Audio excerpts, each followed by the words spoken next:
Be a part of the best pro wrestling podcast today by supporting the Going In Raw Patreon. You can enjoy access to the live taping of the show, exclusive merchandise, and patron-only episodes, and so much more. Support Going In Raw today. Click the link in the description. Hey, friendo, Steve here. And Larson. And welcome to Going In Raw Matt Chat. This is the show where we debate topics thrown to us by our $20 patrons. $20 up a month, and you can get your face on this show. Patreon.com/Steven Larson. Go ahead with your first debate topic. No, we're on this set right now. The Matt Chat set has not been made yet. This is Matt Chat. There's no Matt Chat graphics. Therefore, we can't officially name it Matt Chat. It's Matt Chat. We can unofficially, casually call it Matt Chat. Listen, dude, this is our channel. We can do whatever we want to do.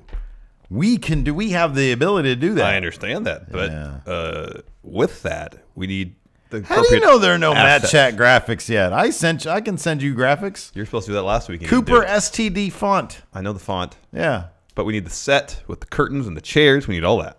Well, even more reason to go to patreon.com/Steven Larson and support the show, Matt Chat. Anyways, we're also at Pro Wrestling Tees, prowrestlingtees.com/Going In Raw. Lots of great designs. Buy them all. So yeah, this is Matt Chat. This is where the patrons send in videos, and then we debate those topics. First on the agenda, Larson. Glorious S Ball. See what S Ball has to say. Friendos, it's me, the glorious S Ball, all the way from the good old UK. Today I've got a very simple debate topic for you. Now that Roman Reigns is back with his brothers, Dean Ambrose and Seth Rollins, and formed the Shield, finally, they're together at last. But do you think this will get him over with the crowd in time for next year's WrestleMania, when he goes one-on-one with the Beast, Brock Lesnar? I personally think this might actually work. But what do you think, friendos? Thank you for your time, and enjoy debating. Thank you. Thank you, glorious S Ball. So, will the Shield reunion get Roman in time over for WrestleMania 34? Matt Chat. So, the rumored match for WrestleMania 34 is Roman versus Brock Lesnar. Roman going over, finally getting his win over Brock. The third attempt at a coronation for Roman Reigns as top guy in the company. Yeah. Is this Shield reunion going to get the job done finally, getting him over with the fans? Steve, do you want to go first? Yes, it is. Of course it is. Absolutely. Look at how the people are responding to him already.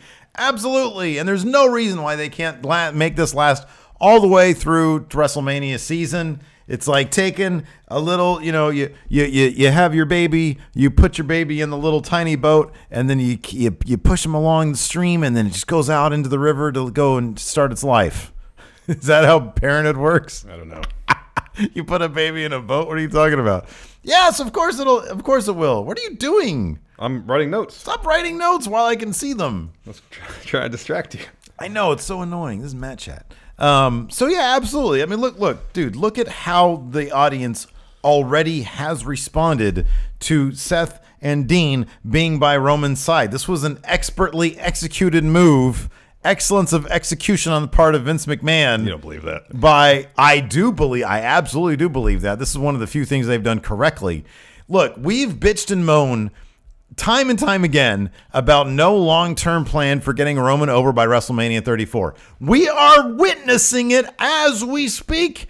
As we watch Raw, we see this long-term plan coming to fruition. By the time we get to WrestleMania, people will expect the F5 to be this crazy finisher that nobody can kick out of. One F5 does the trick, and Roman's going to kick out of that at WrestleMania. It's going to make everybody gasp.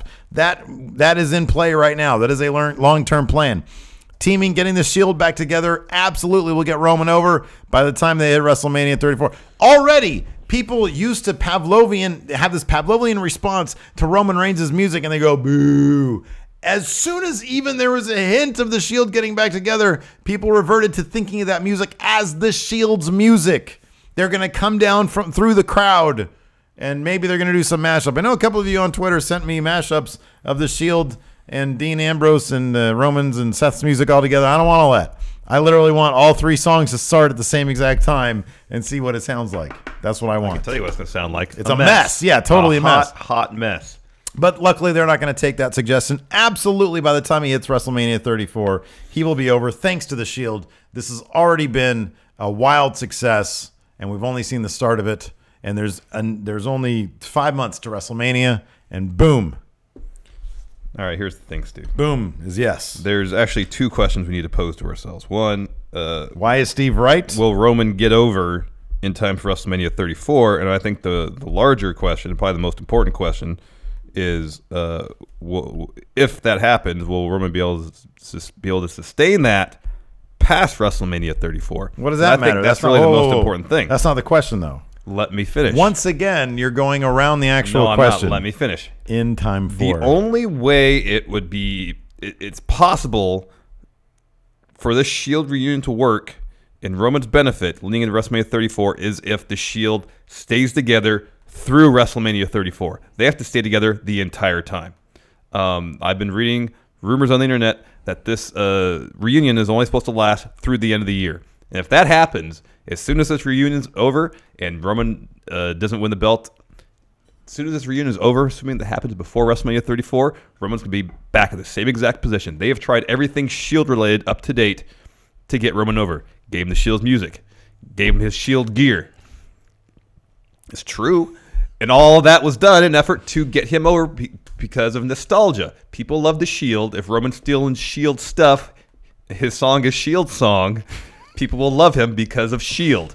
That's the logic behind it. Am I wrong? No, I'm not. I'm 100% correct. You are wrong. I am not wrong.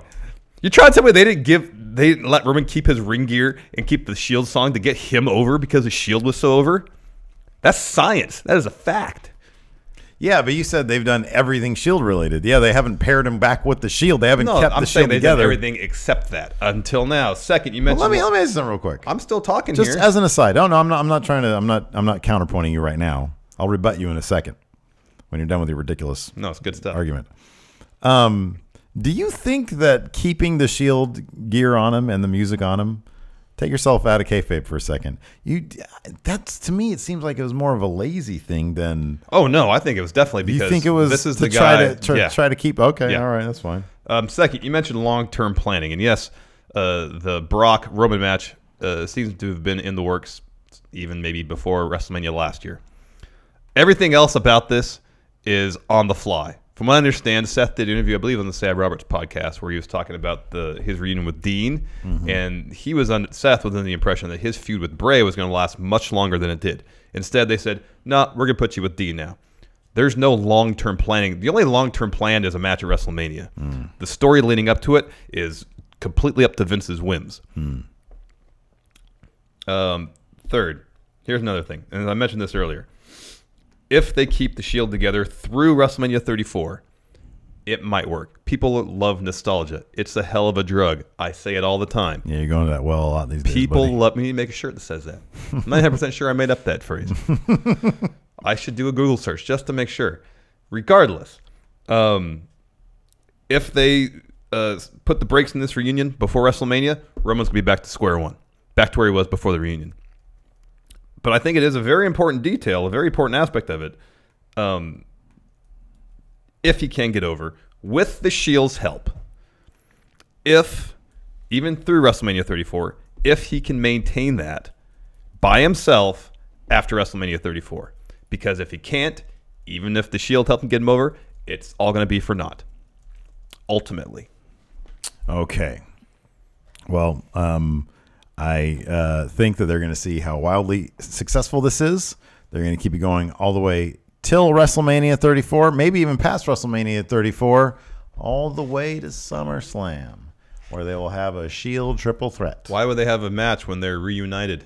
Well, I say through. I mean, like the idea of the Shield being in something together. I mean, by the time Money in the Bank comes around, they're going to start breaking them up in some manner. Okay. Because Roman will have that. But once Roman's back to being strictly a solo competitor, not a part of the Shield, I don't think anything's going to change. Nah, people still love him, dude. Well, some people still love him. Some people still boo him. Nah, everybody's going to love him. He's going to be the least popular member of the Shield by the time this is all over still. He's always been the least popular. Yeah, I know that. But that's like saying... that's not going to change. That's like saying George Harrison's the third most popular member of the Beatles. You just compared Roman Reigns to George Harrison? Yes, I did. All right. Yes, I did. Because sometimes when his music played, half the people booed and half the people cheered.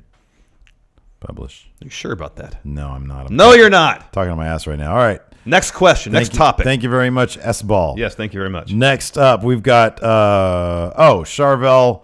I find it funny. Myers, let's see what he has to say. What it do, friendos? It's your boy Charvel. I find it funny, Myers. Yeah, on my break, tell Lacey I know about that postal life. Just gonna go ahead and throw it out there. But anyway, I've been always thinking, and I'm gonna give this for both of y'all. So, Steve, what I want you to do is I want you to be Triple H. And I want you to give all the reasons why the WWE needs to bring in Kenny Omega and why he would be pushed to the top and how you would push him to the top. And Larson, you would be Vince, so you kind of probably want to bring back CM Punk.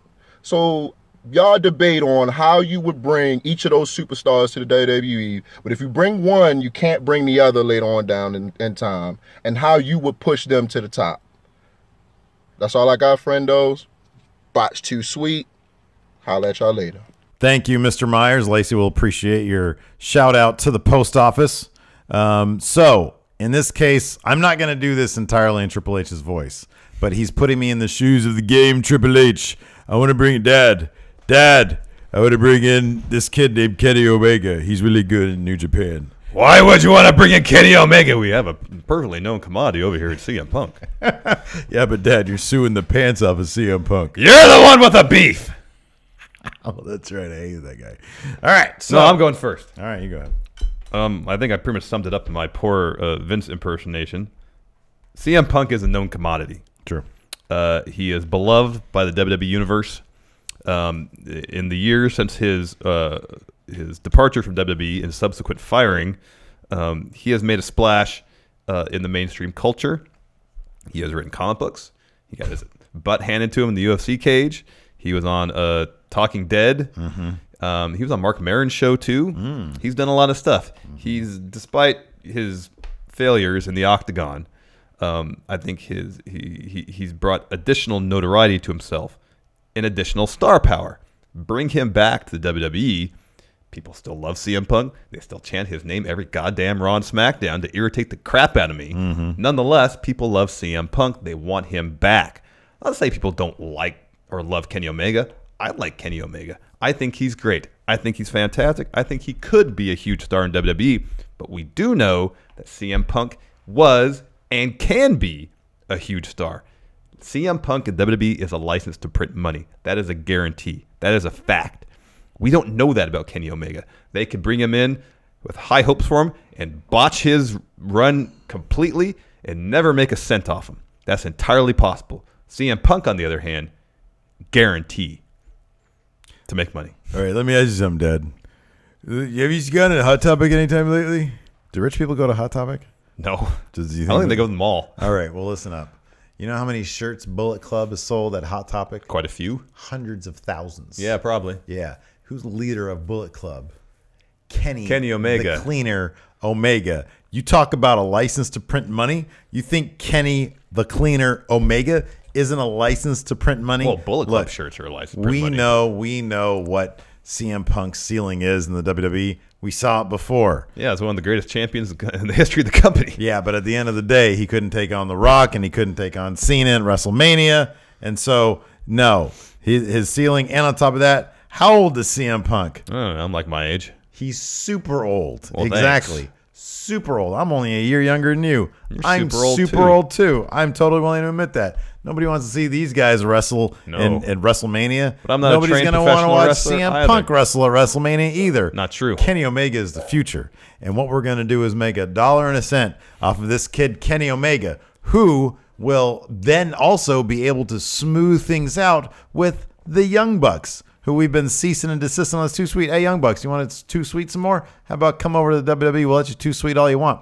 We just want some of that merchandise money. Kenny Omega is the future, and that's why we're going to sign him to the WWE in a massive contract debut with the Royal Rumble. He's going to win, then go on to win the Universal title at WrestleMania 35. That's what's going to happen because CM Punk will never sign with the WWE. You know why? Because we suit his pants off, and he's a man who's too prideful Never going to come back. Kenny Well, Omega. The nature of his beef is with Triple H more so, I believe. He does not like Triple H. I don't want him to be here. And I don't think Triple H likes him either. Well, that's also the problem, is that actually, if you even take the lawsuit out of it, you bring CM Punk back, Triple H isn't like Vince. I don't think Triple H is like Vince McMahon. I don't think Vince McMahon, he's got a massive ego, but his ego. If he thinks he can make a dollar off something, make some money off a program, doesn't matter. Yeah. He'll do it. Exactly. He'll put whatever problems existed in the past aside. Yeah, I don't know if Triple H operates the same way or not. Now, if we drop the pretense of this being a debate, I do think that CM Punk would absolutely pop ratings higher than Kenny Omega. However, I think Kenny Omega would be a fantastic investment for their future. Yeah, he would be. Because, I mean, CM Punk is already, how old is CM Punk? He's like, all right, right? 39 or something. Like 39, yeah. I mean, Kenny's not that He's much 31. younger. He's only 31? I think so. I thought he was 34 by now. Oh, maybe he is. Holy but crap. he's taking, I mean, not to say Punk hasn't, but Kenny Omega's already got a lot of tread on those, or doesn't, he's already taken quite a beating. Yeah, that's true. But like I said, we already saw, and then also another thing is, here's the thing: if you bring CM Punk, he's gonna. We talked about this before. If you bring him back, he's gonna have to be a part timer because he's so old. Oh yeah, and that kind of runs contrary to his whole he'd be idea about leaving. He was born in 19. He's 33. Okay. So he's 33. He still has a lot of years left. Kenny will have to simplify his style. You bring in Kenny. Then you pave the road for names like Kota Ibushi. You pave the road for the Young Bucks, Marty Scurll. Bring back Cody Rhodes, even though I don't think anybody wants to see that. Hangman Page. So you'll bring in the Bullet Club, but you won't call him Bullet Club. What will you call him? Club? Yeah, probably just the Club. The Club. Call him the Club. Yeah. Tama Tonga, he does the thing where... I don't have the music playing right now. No, we don't. All right, next up. Who we got next on the docket? From JT Hosack. JT Hosack. Let's see what he says. Hey, what's up, friendos? This is JT, the Professor Hosack. That's right, it's Hosack. Ho and sack. You say it just like it's spelled. Embarrassing? Sometimes, but you gotta own it. So I got to thinking. Enzo. He's been a pain in the butt. He's not great in the ring. I think we've proven that. I haven't seen too much in terms of growth. But what he is... he's pretty good on the mic when he's given, this is the amount of time you have. Don't go any further than that. And, we've had a lot of GMs that have been great on the mic, except Head Cold McMahon. And overall, I think Enzo as a GM could really boost ratings. I think it would kind of hit on his strengths, and it could add another layer to the booking and to the interest of 205 Live. I think it'd be really, really interesting.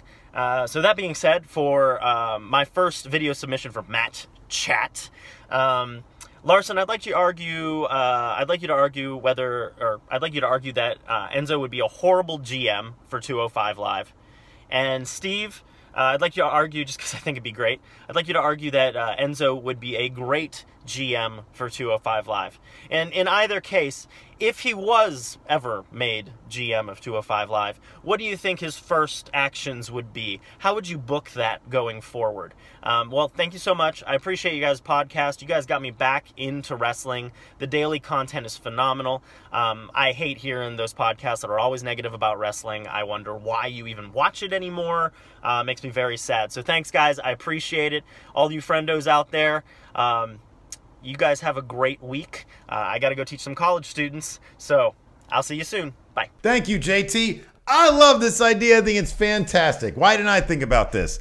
Enzo is GM. And tell you what, when the cameras weren't rolling, we heard your video, I said, I actually really like this idea. He said, it's a terrible idea. So this is actually a shoot debate right here. They don't know what to do with Enzo. They have him right now on 205 Live. He popped ratings for a week. They put the title on him. It was a joke. They got it off him using Kalisto. Who knows what they're going to do with him next? There's no long-term solution for what you do with Enzo Amore. You can't keep him on 205 Live because he can't wrestle a lick, and 205 Live is supposed to be the show where you wrestle. So what do? You turn him face, and then you make him GM. Because that way you still get to sell, and he'd be like GM/player. Every once in a while he'll wrestle. You sell that Enzo merchandise, which is what they love so much. You're still able to generate ratings with a face Enzo Amore there on 205 Live, because I kind of think one of the problems with the ratings thing is they went down because he turned heel immediately. So what do? You make him GM of 205 Live. Why not? Who cares? We haven't seen. I know Kurt Angle technically is supposed to be GM of 205 Live because he's the Raw GM, But why not give 205 Live their own GM? We haven't seen any authority figures on 205 Live. Why not an outside of the box one like Enzo Amore? Would he talk a lot? Yes, he would talk a lot. However, you know, he already talks a lot right now. He takes up 13-minute intro segments to the show. So just have him come out. Right now, we're going to have a great match. All right, we're going to feature Grand Metalik and this schmuck Davari in the ring. Enjoy. Go get some popcorn and buy my merch. And then he beats feet. I think Enzo as GM is a great idea. You go ahead. No, please. I'll tell you why. Enzo already talks enough as is, and at certain times, I'm happy to see him wrestle because that means he won't be talking. If he's GM, that's all he'll be doing. I feel like you were just talking. I feel like you're a stand-up comedian who just completely like flubbed a joke. It wasn't meant to be a joke. That's the No, point. I know we have no like studio audience here. I know. He talks too much. I'm tired of him talking. I want him to talk more. So at least when he wrestles, he doesn't talk. Yeah, but he's on the TV still. I'd rather hear him talk I'm because still doing my argument. you paused because I was collecting my thoughts. So give me a second. All right, fine. I'm gonna write that down then. Gosh. Also, when's the last time a GM ever popped ratings or anything? Never. Doesn't happen. GMs don't pop anything. That's not true. Give me an example. Kurt Angle. Briefly, Yeah. but it doesn't not long term. You don't watch a show because somebody's GM. All right, keep on going then. Yeah, he dropped the belt to Kalisto, but he's getting it right back at TLC. They seem intent on making Enzo one of the primary players on 205 Live. They still think, WWE that is, that he is one of the competitors that will help 205 Live, that will elevate the show, bring it up the network ratings. That's why segments with him has main evented Raw for 3 straight weeks. They're trying this out. Enzo as face of 205 Live, and they're going to ride it out until either it's an utter and abysmal failure. What it is, or, it is already. Or Vince. Well, I don't think it would be if Neville had stuck around. I think if the feud was Neville Enzo, it would be really good. The ratings were already dropping. I know. But nonetheless, I think the chances for a rebound, if the feud is Enzo Neville, is much more likely than Enzo Kalisto. Smarks like Neville, nobody else. What? I said Smarks like Neville, nobody else. Well, all right, are you done? Because you're drinking. Yeah, I right guess now. so. Okay. Here's the thing.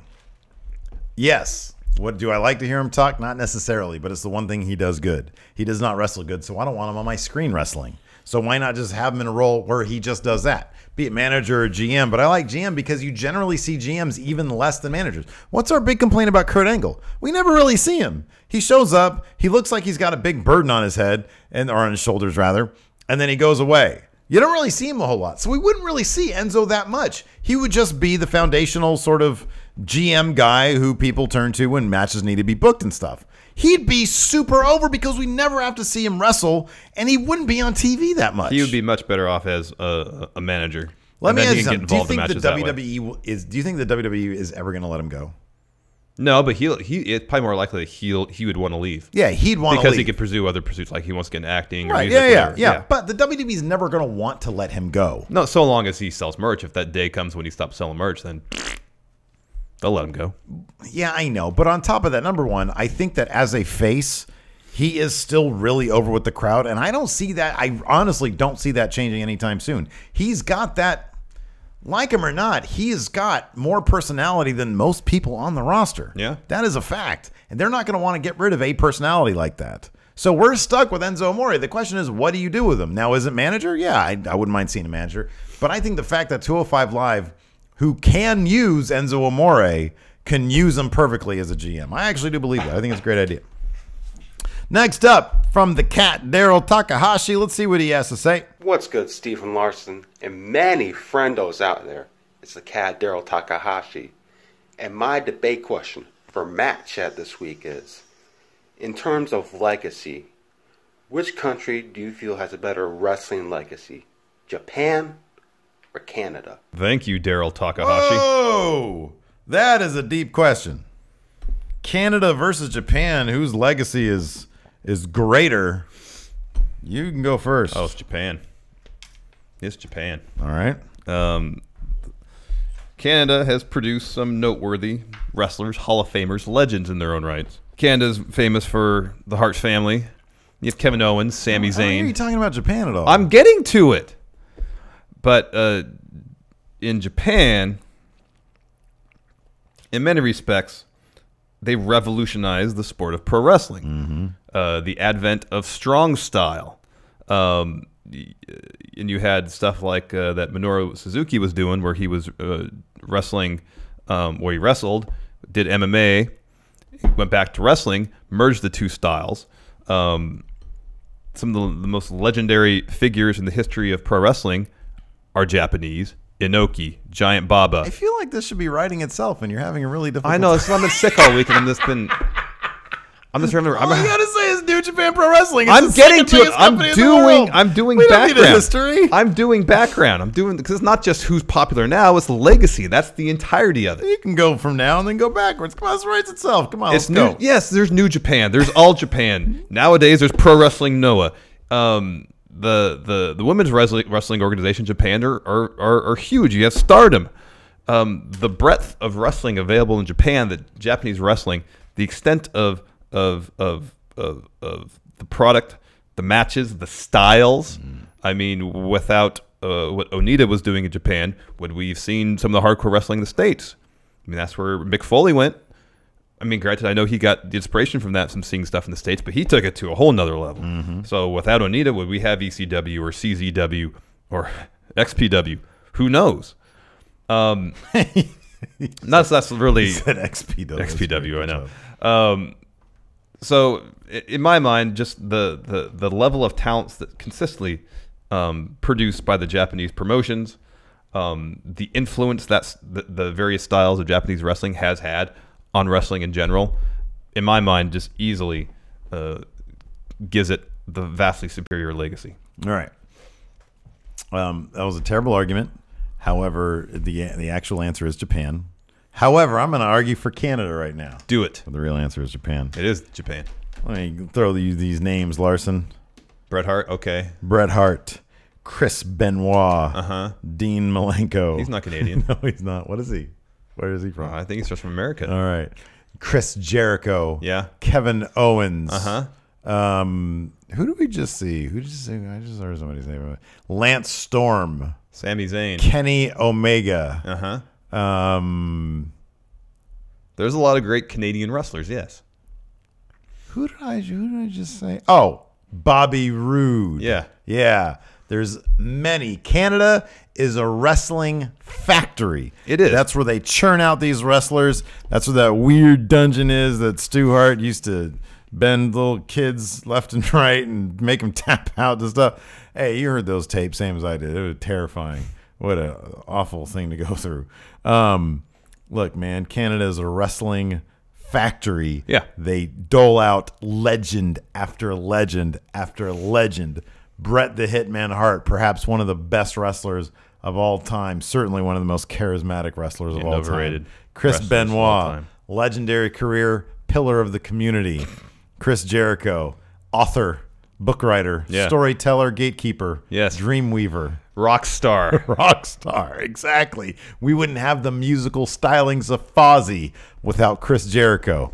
Now, do they have their own wrestling promotion similar to the popularity of New Japan?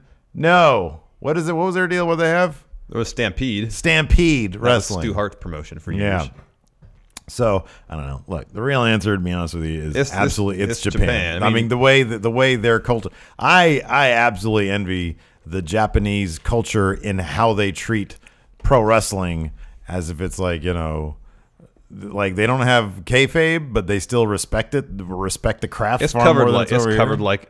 any other sport. Yeah, exactly. It's covered like baseball. Yeah, they appreciate performance over there. We could learn a lot from that. Yeah. All the best matches are from New Japan these days. These days, yeah. So, But also, Canada has produced a lot of great wrestlers. yeah, I don't know. I don't know why it is. I mean, maybe it's all because, it snows a lot up there and they have to be inside a lot. And wrestling warms them up. Is that where you're going with that? Yeah, who's up next? Let's get out of this one. A.O. Worm has a question here. Hey, what's going on, friendos? Hey, yo, Worm here back on that debate topic. So, Steve, I want you to debate why WWE should let wrestlers wrestle their style. And Larson, I want you to rebuttal and talk about why they should not wrestle their style. Thank you. Thank you, AO Worm. Thank you. Well, good luck with this one, because the answer is totally yes. They totally should let them wrestle their style, unless their style is like extreme hardcore. Yeah, absolutely. I think we saw this in the Cruiserweight Classic. I'll make this one quick. You saw it in the Cruiserweight Classic, and now you see it on 205 Live. Why they WWE wrestlers should be allowed to wrestle the style that brought them to the dance in the first place. If they're scouted by Regal or Triple H or whomever, then there's a reason why they were signed to the WWE. And sometimes, yeah, it might be look or promo ability or ability to get over the crowd. But the bottom line is a lot of these guys get in now because of their fantastic wrestling ability. Look at guys like Kevin Owens, Sami Zayn, and the entire Cruiserweight division. Why they don't let these Cruiserweights wrestle the style that brought them to the dance and made them such stars in the Cruiserweight Classic is beyond me. So yes, they absolutely should let them wrestle their own way. You go ahead.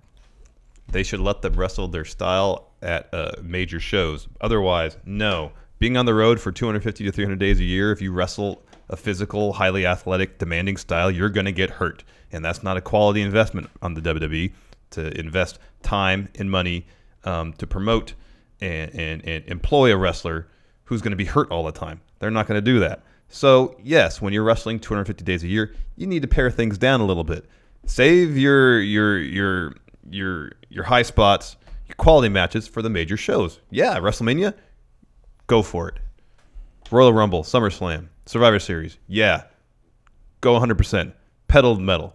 But when you're wrestling 3 to 4 house shows a week, you got to scale it back a little bit. You got to pull your punches. You got to take a couple flips out of your repertoire. You got to do that. Otherwise, you're going to cut your career short and you're going to get hurt. Oh, no. Second, it's a crap argument, but I'm going to make it. WWE has got to where they are now for one reason, because they've employed the WWE style. They think it's a style that is most effective at telling stories on television.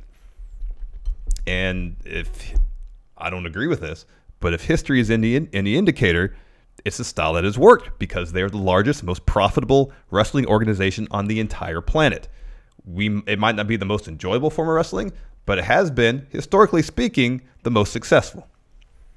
See, that was a brilliant argument. That was fantastic. I don't know what happened with the Japan one. I overthought it. No, yeah. I should have went simple. Well, Japan's too big. It's too much. There's a lot to. How do you boil it all down? I know there's a lot to wrap your head around. Yeah, no, that was a good argument. I like that. Well done.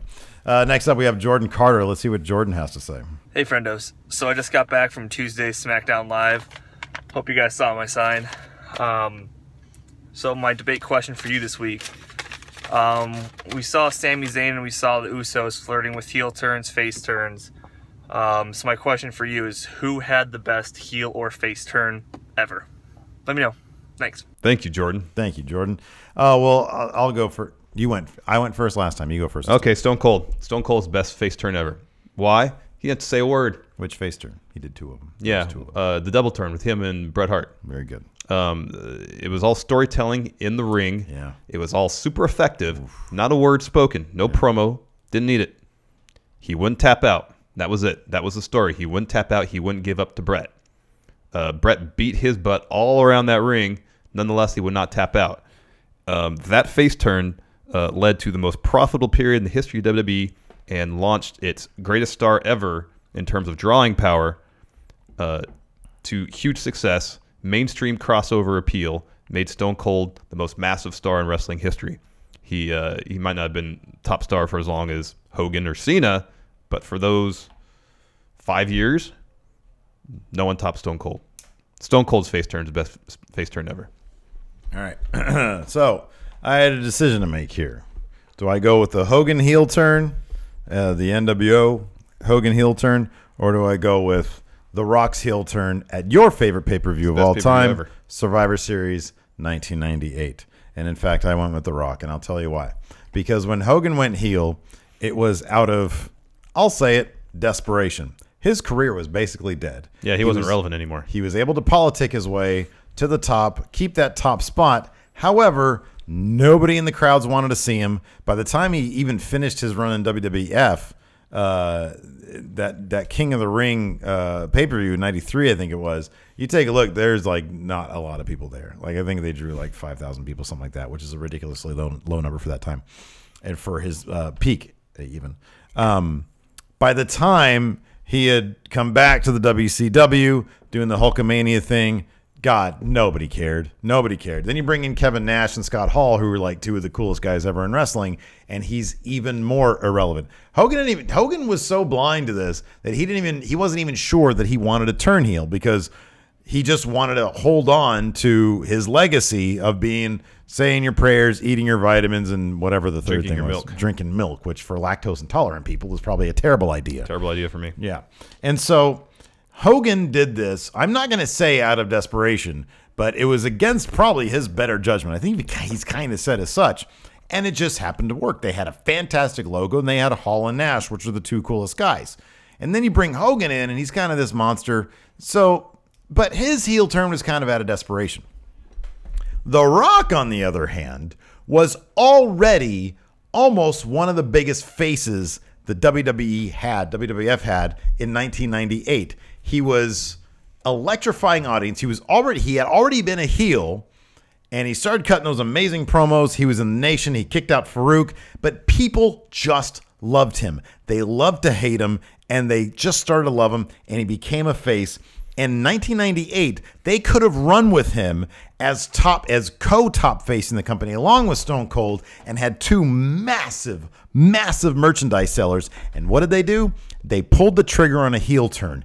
Nobody needed to do it. They could have kept on running with that and made, I don't know, Triple H or somebody else top heel in the company. But they went with The Rock in what was a massive, amazing, intricately plotted storyline decision that rocked the wrestling world, and those fans were so furious. Well, part of it too was that the finish of that match was straight from Survivor Series '97. Yeah, it's a screw job finish. Exactly. Which brought even more heat on him. And the next night, Rock comes out and he says, "Do you really think I forgot when you people said die, Rocky, die?" So it was perfectly motivated as well. I thought it was the perfect heel turn. Yeah, it was good. Two good answers, I think. Yes, two very good answers. Yeah. Next, we're going to take two questions talking about factions. We're going to talk about factions more on Saturday, tomorrow. Yeah. We got for episode of Count Out. Yeah, that's right. First, from Robert Stack. See what Robert has to say. Hey, friendos. It's the unsolved mystery Robert Stack. And don't mind the wrinkled collar, I'm a hard worker. Now, my debate topic for today is, who do you believe is the most influential faction of all time? Of course, you have the Four Horsemen, you have D-Generation X, you have something as recent as a Shield. Now, debate is not who's the better faction, but the most influential, who's had the most impact of either faction of all time. Happy debating, and stay cool, friendos. Thank you, Robert. I like Robert. He got the collar there. Yeah. Hard-working man. Yeah. Looks like he should be on the Going in Raw Daily set. Yeah. However, he wants to know what's the most influential faction of all time. I'm going to say the NWO. It was the NWO, because we talk about this on Count Out tomorrow, and we go more in depth in it there. But the NWO ushered in the greatest era of success for both WCW and the WWF. All you have to do is throw up a Too Sweet, and that's why they're most influential. Too Sweet. They begot Bullet Club down the line. They're all you need to selling Funko Pops at Hot Topic next year of Bullet Club. But, I mean, look, y'all know, you guys know NWO, all right? See, you threw me off by saying I'm already overthinking it. Don't drag me down to your level. I'm not overthinking this. Everybody has bad days, man. I'm not having a bad day. I'm having a great day. Myself. Thank you. The NWO, as you guys know, they ushered in the Attitude Era. If it wasn't for the NWO, WWF never would have ushered in the Attitude Era. They probably just would have lingered along the same crap path they were on in 1995 when you had guys like Bret Hart, you had Diesel. I'm not sure they ever would have pulled the trigger on a Stone Cold Steve Austin or given him the liberty to be as edgy as he was. They certainly wouldn't have come up with DX because they wouldn't have had any real competition. And that's what really spurred the WWF's revival in 1996, 97, 98 was competition from WCW. And what kicked that off? It was the NWO. All of a sudden, everything wrestling was cool again because the NWO. Celebrities were in NWO gear. Everybody was paying attention to it. They even had their own pay-per-view, which was a massive pile of crap. Giant pile of garbage. But it's the NWO. You go ahead. No, it's the Horsemen. 4 Horsemen. I'll tell you why. They weren't the first heel faction, but they were one of the first to absolutely run roughshod over a company, promotions, territories. They had their own hand gesture. Without the Horsemen, you probably never would have had a lot of these other heel factions that eventually sprung up in their wake. You had Ric Flair at the peak of his powers in the mid-late 80s, dominating wrestling in the NWA, later on WCW. They were guys who, in many respects, just looked like normal dudes. But, man. All wrestlers in the early 80s did that. But they glamorized the sport with their jet-setting, limousine-riding. And if you talk to a lot of wrestlers... I like that you didn't even try to do the whole thing. Oh, I'm not going to bother with it. Not today. I have a problem just talking. And if you hear or watch interviews with wrestlers, especially the wrestlers that are on the, top of the card now, ask them about their influences. The most common name you'll probably hear isn't Hulk Hogan. Probably isn't even Stone Cold. Generally, it's Ric Flair. Ric Flair seemed to be the wrestler's wrestler. And while the Horsemen may not have the mainstream crossover appeal that NWO achieved, in the wrestling business, it seems, I'm not in it, but as an observer, it seems to me that the Horsemen, and specifically Ric Flair, might have been one of the most, if not the most influential wrestlers in the history of the business, as far as other wrestlers. That's a laugh when I said observer, because as a wrestling observer, maybe chuckle.